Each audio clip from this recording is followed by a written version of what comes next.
verseker dat Jesus leef. Hy het my sonde uit liefde vergeef. Ek was verloren, maar deur sy bloed is daar nou vrede hier in my gemoed. Hy is my leidsman, hy laat my leef. Hy is oorwinnaar, hy is die Heer. Selfs as ek struikel en net berou, sal hy vergewe. Hy bly getrou. Ek weet verseker, ek is verlos. Dit het vir Jesus die lewe gekos. Hy het my vergewe. Hy spreek my vry. Nou is daar lewe in oorvloed vir my. Ek sal u lof, Heer, ek wil u prys. U het u liefde aan my bewys. Ek was verloren, nou's ek u kind. Die ware lewe het ek gevind. Hy is my leidsman, hy laat my leef. Hy is oorwinnaar, hy is die Heer. Selfs as ek struikel en het berou, sal hy vergewe.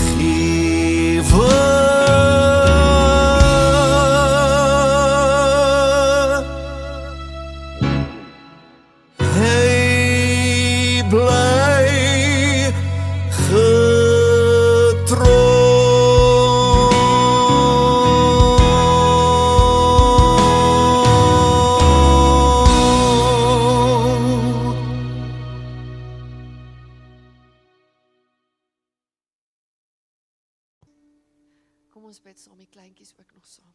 Kom ons bid.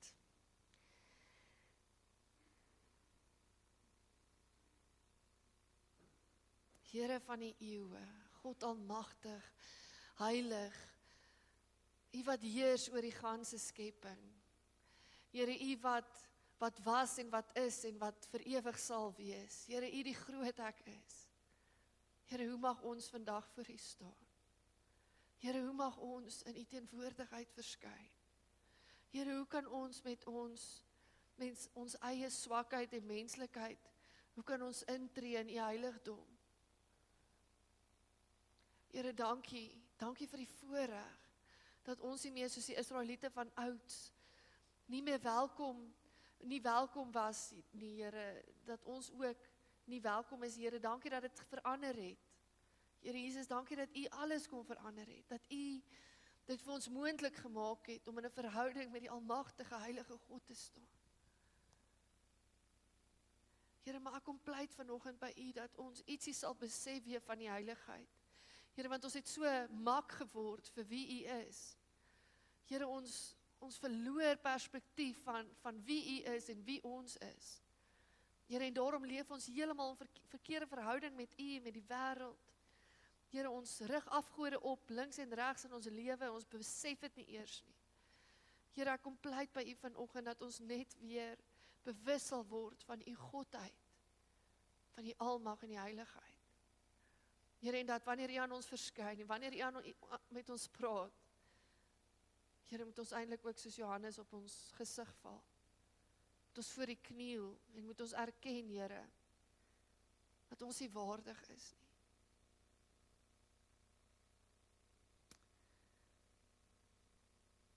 Here, maar dankie.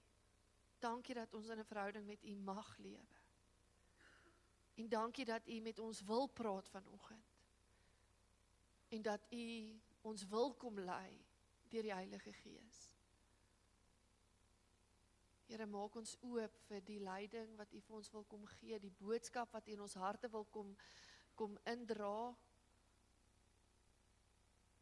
Here, mag ons die waarheid daarin raak sien, en mag ons dit in ons harte tuis bring. In Jesus se naam alleen. Amen. Goed. Vriende, ek staan vanoggend met 'n doel hieronder. Doelbewus het ek besluit om die preekgedeelte te begin met my wat hieronder staan.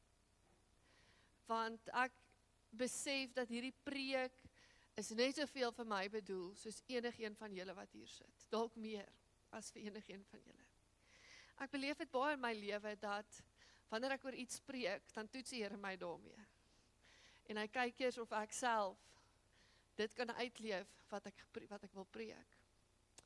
En hierdie week het ek gesukkel daarmee. Ek het nie daarby uitgekom nie, en ek het hierdie week nie regtig dit geleef wat ek wil kom preek nie. So ek kan nie daar op die kant sal staan en met julle kom preek, want ek wil hê julle moet verstaan dat hierdie preek is die woord van God, en dit kom van God af en is ook vir my bedoel, soos vir elkeen van julle. Nou wil ek sommer net so 'n bietjie by julle hoor. Wie van julle voel soos ek op hierdie stadium, vroeg in Maart, en is weer gereed vir 'n vakansie? Dis eintlik al wat my laat aanhou. Is daar nog iemand? Okay, dankie. Ek sien daar's 'n hele klompie van julle. Kyk, ons is nou 2 maande deur hierdie jaar, en ek sien alweer uit na Desember vakansie, waar mens kan rustig wees, waar mens kan asemhaal, waar jy net kan wees. En ek het net weer hierdie week besef, dat hierdie gejaagdheid van ons, is nie die Here se wil nie. En ek kan dit nooit ophou sê nie, gemeente. Dis nie die Here se wil nie, hy wil nie ons moet so leef nie. Dis wat vandag se tyd kenmerk, is gejaagdheid en geraas. Dis die 2 goed wat vandag se tyd kenmerk. En ek weet, julle almal was net so besig soos ek hierdie week, want ek het met baie van julle gepraat, ek het met die kinders gepraat, en ek het gehoor hoe mense oorweldig is en moeg is. Ek het self oorweldig en moeg gevoel. Johan Smit praat van, ons is in vandag se tyd, is ons warriors, maar warriors met 'n O. Kyk, ons bekommer ons oor allerlei dinge, en ons laat toe dat hierdie wêreld ons druk in rigtings, en ons jaag, en dan ontstaan daar hierdie gesindheid in ons hart van gejaagdheid. So julle moet mooi verstaan, daar's 'n verskil.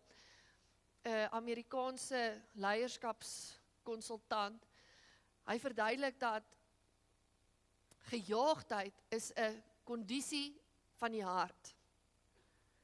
Besig wees gaan oor 'n program. Maar gejaagdheid is 'n kondisie van die hart. Wat ek dink baie van ons mee sukkel.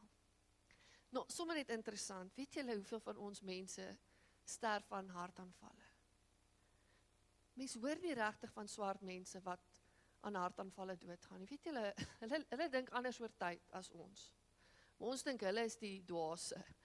Hulle respekteer die tyd nie. Ek dink hulle verstaan dalk tyd beter as ons. Want ons gejaagdheid het 'n effek op ons gesondheid. Dit het nie net 'n effek op ons gesondheid nie. Ons gejaagdheid het 'n effek op ons verhoudings. Vandag se tyd is die tyd waar gesinne die minste kwaliteit tyd met mekaar spandeer. Die tyd waar die minste gesinne per week aan tafel saam sit. Daar's nie meer tyd vir dit nie. Daar's nie meer tyd vir saam eet, vir saam praat, vir saam dink en droom oor die lewe nie. Ons verhoudings lei daaronder. Weet julle, dit is nou iets wat ek met julle eerlik moet kom deel en kom bely. My gedruktheid en my stres hierdie week het iets van my gemaak vandag, hierdie week, wat ek nie wil wees nie, wat my nie trots maak op die mens wat ek is nie, wat ek hierdie week was nie. Weet julle wat, dit maak dat ons meer geïrriteerd is met mense, dat ons meer ongeduldig is. Dit maak dat ons nie by verhoudings uitkom nie, wat ons eintlik weet ons moet by uitkom, wat die Here op ons hart druk om by uit te kom. Ek het met my ouers nie eers 1 keer hierdie week gepraat nie. Nou, baie keer, dit gebeur baie keer. Maar weet julle wat, as my ouers môre moet doodgaan, gaan ek voel, dat ek genoeg tyd saam met hulle spandeer het.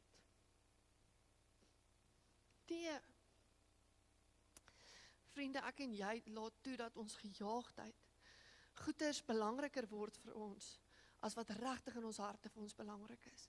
Dit is eintlik 'n verskil. Ons kies om gedryf te word deur goed wat dringend is, in plaas van deur goed wat vir ons belangrik is. Daar is 'n verskil. Ons word gejaag deur goed wat dringend is, goed wat nou moet gebeur, en dan skeep ons die goed af wat belangrik is. Vriende, ek weet, dit is nie net ek wat met hierdie ding worstel nie, ons almal doen. Jy moet verstaan dat dit nie die Here se wil is nie. Jy moet verstaan dat hy die lewe gemaak het met 'n bepaalde ritme. Toe hy Exodus geskep het, het hy geskep, en dan het hy teruggesit, en hy het gekyk, en hy het gesien dat dit goed is.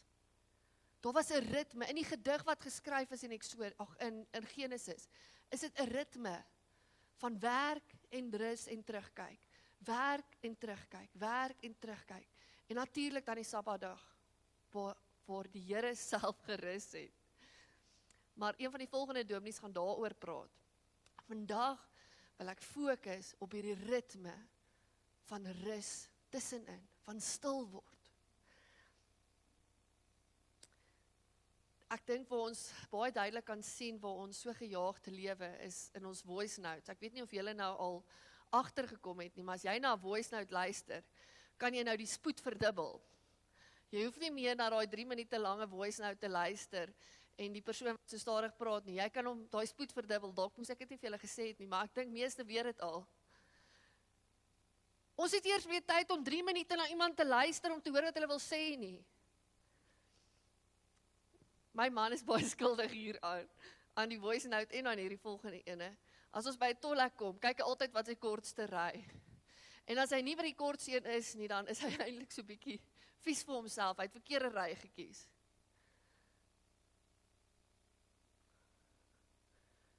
As ek en Adrian nou deesdae na ou movies kyk, dan frustreer dit ons so, want daardie flieks begin so stadig.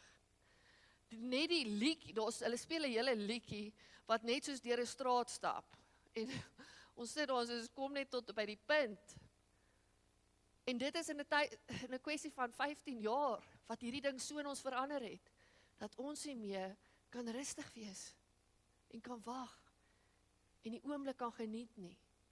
Dit moet tot by 'n punt kom. Die vraag, die eenvoudige vraag, wat Prediker al gevra het, wat ek eintlik vir ons vandag wil vra is, waar na toe hardloop ek en jy? Waartoe hardloop jy? Wat hou jou so besig? En vriende, Ek weet, ek is een van daai wat sê, maar ek kon nie iets gelos het hierdie week nie, ek moes al hierdie goed doen, ek het nie 'n keuse nie. Nonsens. My pa het altyd gesê, daar's net 2 goed wat jy moet doen. Maar hy het eintlik altyd gesê, ek moet niks, dis wat hy eers gesê het, ek moet niks, en dan het hy gesê, al wat ek moet doen is, ek moet eet en ek moet badkamer toe gaan.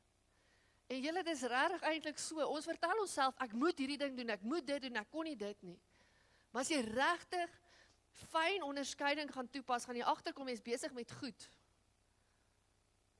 wat nie eintlik 'n moet is nie. Ek kan vir goed nee sê. En in ons programme is daar goed wat ons kan los, maar ons ander redes wat ons laat vashou aan daardie goed. Daar's verskillende redes hoekom mense hardloop. Party mense leef gejaagd, omdat hulle stilte wil vermy. Want as hulle stil word, dan moet hulle dink oor wat hier aan die binnekant aangaan. Dis hoekom ons selfs in die aande, wanneer ons in die bed lê, hoekom ons nie daai laaste 10 minute, wat ons aan die slaap raak, ons kan nie eers dan in ons stilte, ons kan nie dan die stilte eers hanteer nie. So wat doen ons? Ons is op ons foon, vir daai laaste 10 minute of 20 minute tot ons aan die slaap raak. Ek en jy weet nie meer hoe om stil te wees voor die Here van die heelal nie. Maar dit is nodig vir my en jou om stil te word, sodat die Here met ons kan praat oor wat hier binnekant aangaan. Vir mense wat deur trauma gaan, is die eerste belangrike ding wat hulle nodig het, is meer rus as gewoonlik. So die eerste rede hoekom baie mense jaag, is hulle vermy stiltye wat hulle moet binnekant toe kyk. Want hulle hou nie van wat hulle sien nie. Die tweede rede hoekom baie mense stil so aanhou hardloop, is omdat hulle agter prestasies aanhardloop. Eintlik gaan dit daaroor om jouself beter te laat voel, jou selfbeeld op te bou, of om ander mense te beïndruk. Dis waaroor prestasie gaan. Mense hardloop agter prestasies aan, ook vir hulle kinders. Soveel ouers leef weer deur hulle kinders, omdat hulle ontevrede is met hulle self en wat hulle bereik het. Ons leef in 'n wêreld waar dit net gaan oor wat jy kan doen, nie oor wie jy is nie. Dis nie meer belangrik nie. Dis hoekom daar op Sondag allerhande sportdees daar is en is net oké. Wie gee om dat ons op Sondag rugby en netbal en alles speel?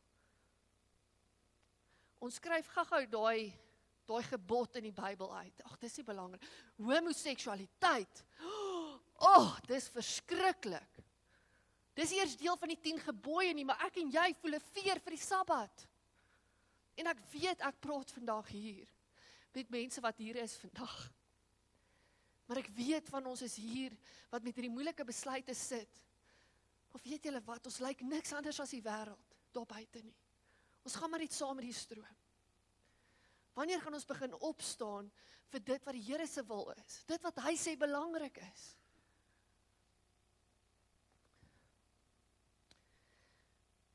Die rede hoekom ek baie keer jaag, en dit is dalk 'n paar van julle ook, is omdat ek kritiek wil vermy.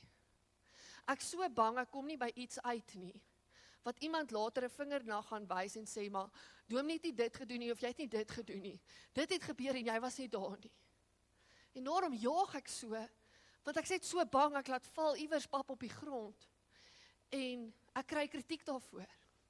Maar weet julle wat, dis ook 'n vorm van om mense te wil beïndruk, om te lewe vir mense se goedkeuring. Vriende, as ek en jy gaan lewe vir mense se goedkeuring, dan gaan ons nooit uit hierdie malle gejaag uitbreek nie.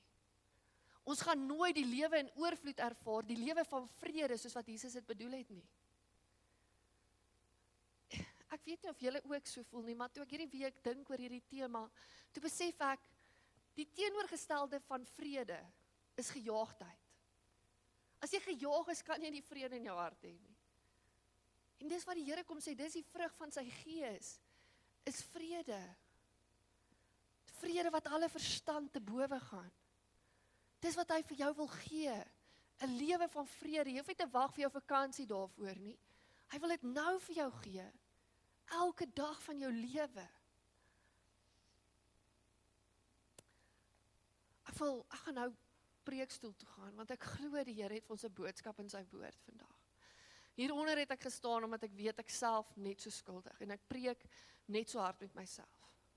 Maar wanneer ek nou boontoe gaan, wil ek hê ons moet verstaan, hierdie is God se woord vir my en vir jou vandag.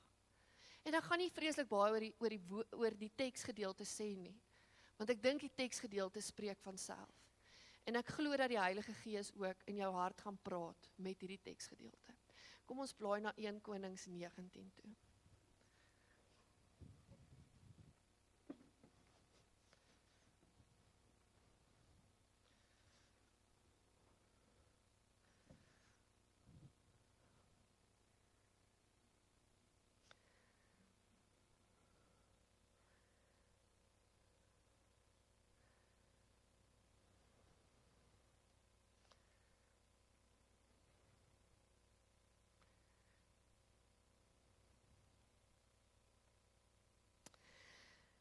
In 1 Konings 19 lees ons van die profeet Elia. En ons gaan agterkom in die teksgedeelte, hy was ook aan die hardloop. En hy was aan die weg hardloop van sy probleme, maar ons weet ook dat hy baie hard gewerk het voor hierdie oomblik. Dat hy die heeltyd bedrywig was met die Here se werk, maar nietemin was hy bedrywig. Kom ons lees vanaf vers 3. Elia het bang geword en terwille van sy lewe gevlug. Toe hy by Berseba in Juda kom, het hy sy slaaf daar agtergelaat. Hy self het egter 'n dagreis ver die woestyn ingegaan.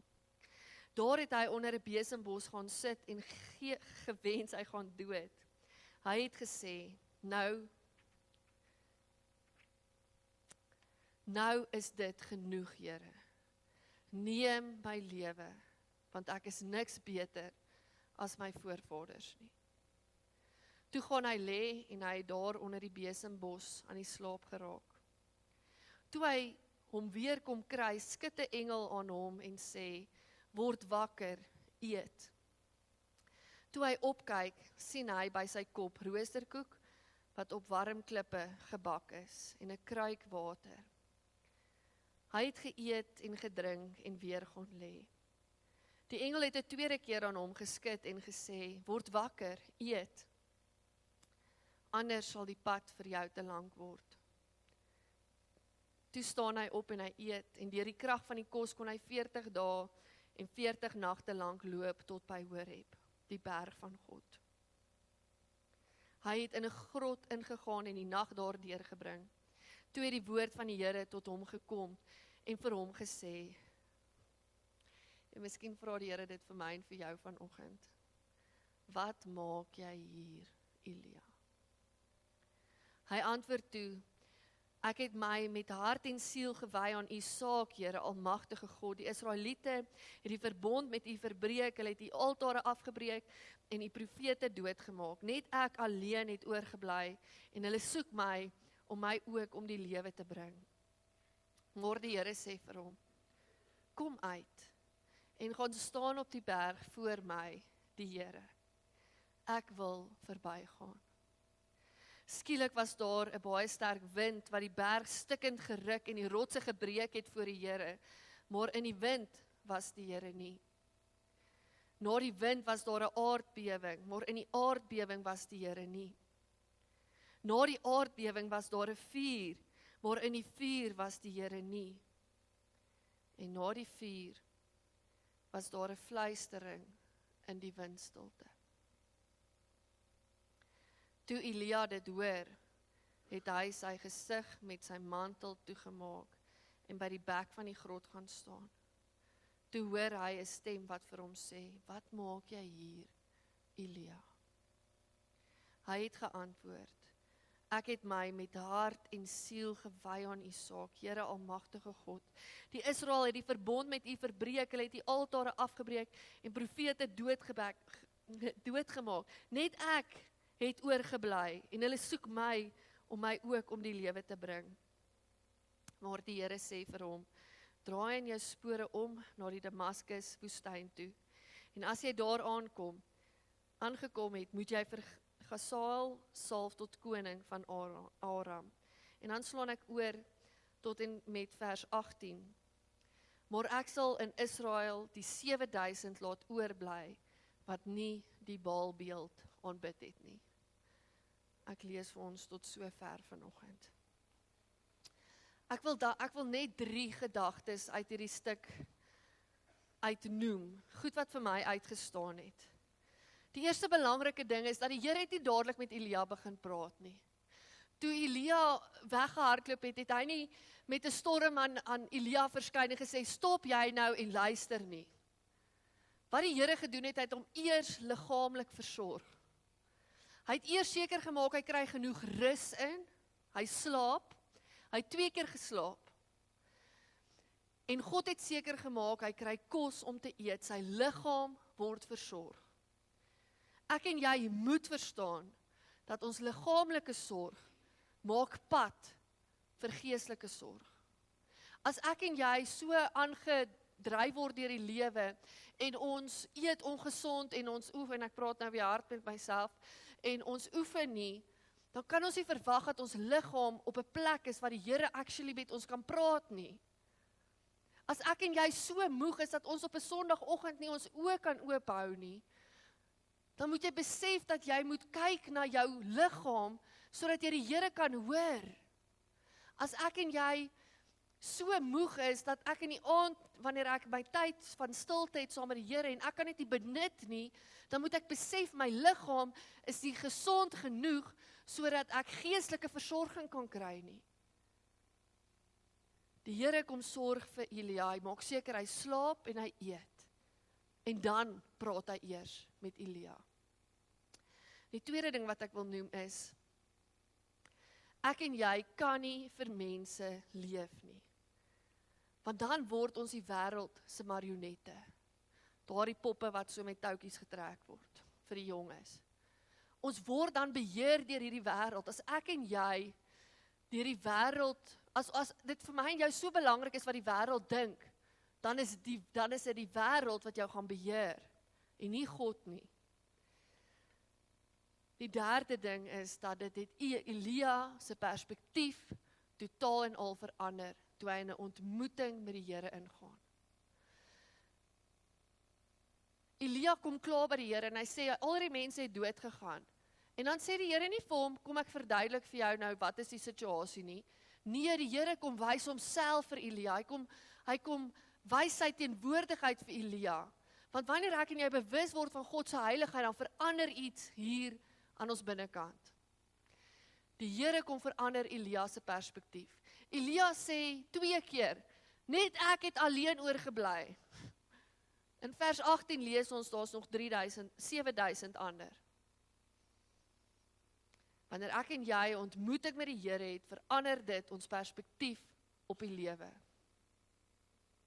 Maar weet julle, ek dink wat elkeen van julle self gehoor het, die Here kom praat nie met 'n donderstorm. Die Here kom praat nie met 'n hamer en 'n bytel, hard nie. Die Here se stem is dikwels 'n fluistering. Hierdie woorde in Hebreëus word eintlik 2 keer herhaal. Dit sê, daar's 'n woord vir stem, dan is daar 'n woord vir fluistering of wind. Fluistering en dan is daar 'n woordjie vir klein. Maar fluister sê reeds, die stem is sag. Maar dan is daar nog 'n herhaling by wat sê, dis 'n klein fluistering, 'n dun, 'n sagte fluistering. Wanneer die Here met jou kom praat, het jy nodig om stil te wees, anders gaan jy dit mis. Anders gaan jy verby die brandende bos loop, en jy gaan dit nie besef nie. Jou kinders gaan nie God se teenwoordigheid ervaar nie. As hulle so gejaagd is, gaan hulle die brandende bos in hulle lewe mis. Hulle is nog in 'n ontwikkelingsfase ook van hulle geestelike lewe. Het hulle genoeg tyd en plek in hulle lewe waar hulle bewus kan word van God en wie hy is en sy teenwoordigheid? Of beleef hulle nie brandende bosse rondom hulle nie, want hulle is te gejaagd. In hierdie week het die Here met my gepraat uit verskillende gedeeltes uit en ek wil 'n paar goed net vir julle noem. Praktiese wenke wat jou en my kan help om uit hierdie siklus, hierdie bose siklus uit te breek en anders te lewe as die wêreld. Om 'n ander kultuur, 'n Jesus kultuur te kies en nie 'n Bethlehem kultuur nie.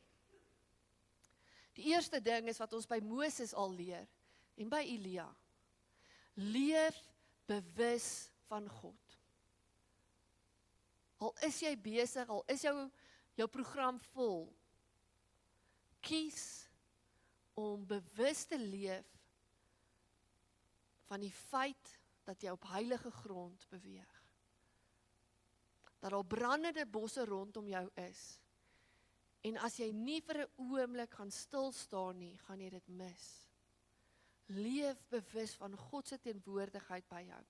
Thomas Aquinas, 'n baie ou en baie goeie teoloog, hy skryf, hoe meer ek oor God weet, hoe stiller word ek.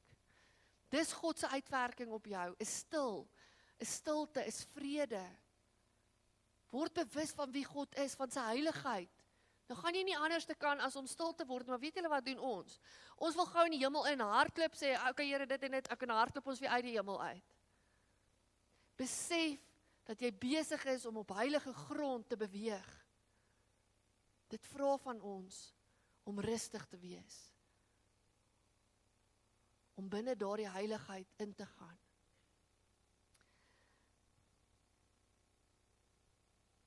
Ons moet sonder skoene leef. Ons moet eerbiedig lewe in God se teenwoordigheid.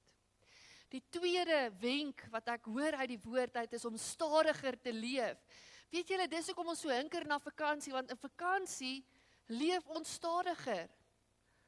Wel, ek weet party mense gaan draf lekker op die strand, maar wanneer jy strand toe gaan, of wanneer jy in die wildtuin rondry, of wanneer jy in die berge is jy rustig, is jy stadig. Jy werk nie dat jy so gou as moontlik dit en dat nie. Jy sit rustige kole op, jy steek 'n vuurtjie aan, rustig laat jy die vleisie braai, kuier om die vuurtjie, nie te veel gepla oor hoe laat ons presies eet nie. Leef stadiger, dis waarin rus lê.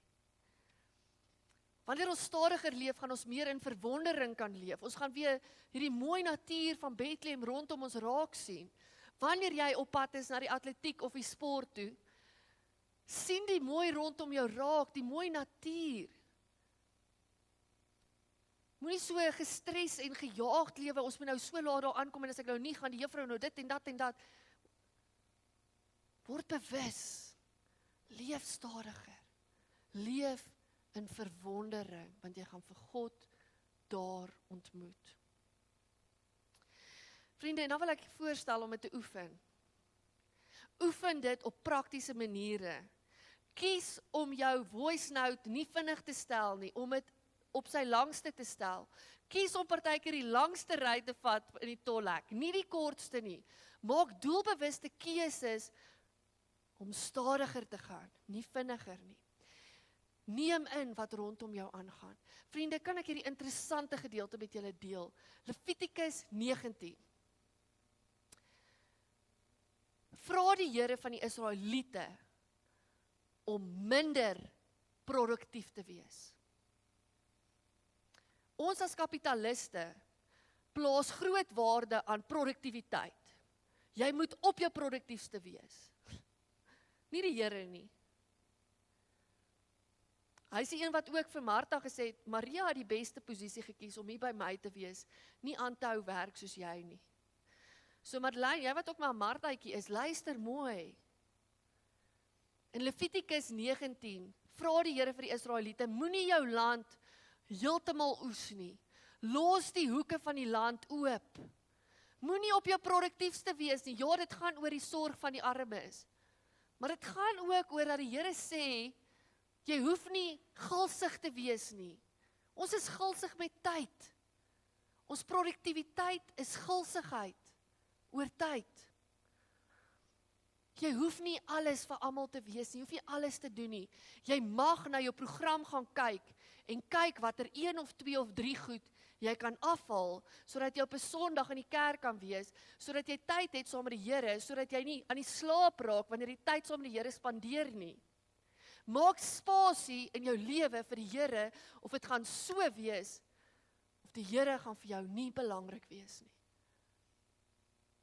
Dis wat in ons samelewing aan die gebeur is. Jy mag nee sê vir goed.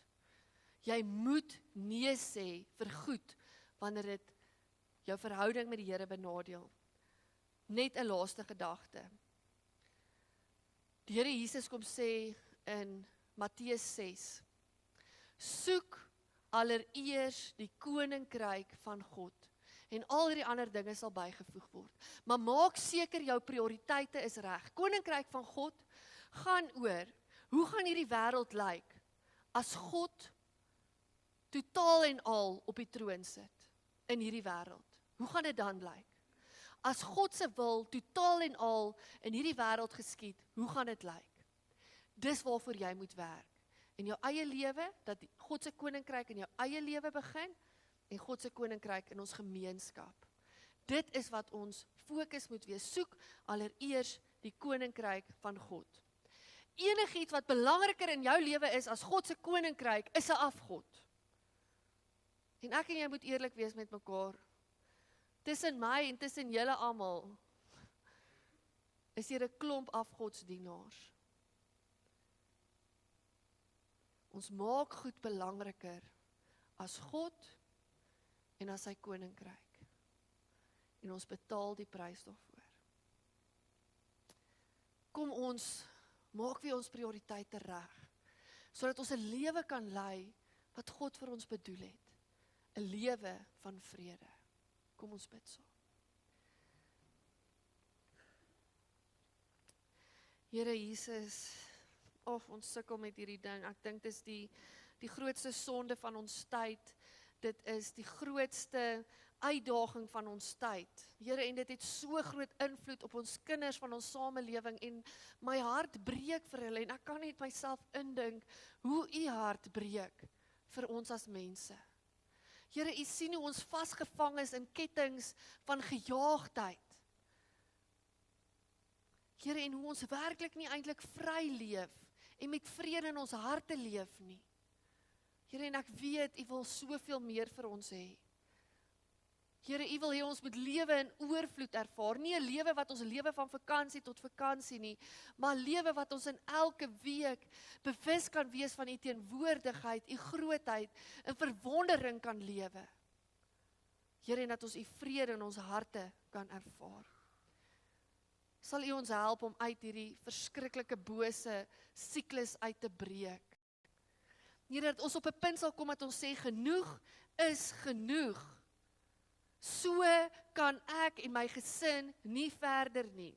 Ek kies vir 'n beter lewe, ek kies vir 'n lewe soos wat u dit bedoel het, want ek weet in my hart dat u die beste weet vir my en vir my gesin. Here, wys vir elkeen van ons hier, waar ons moet afskaal, waar daar die plek in ons lewe is, waar ons goed van ons program moet afhaal, terwille van ons verhouding met u, terwille van ons verhouding met ons medemens, en terwille van ons verhouding met die natuur, met u skepping. Ons kom bid dit in Jesus se naam alleen. Amen.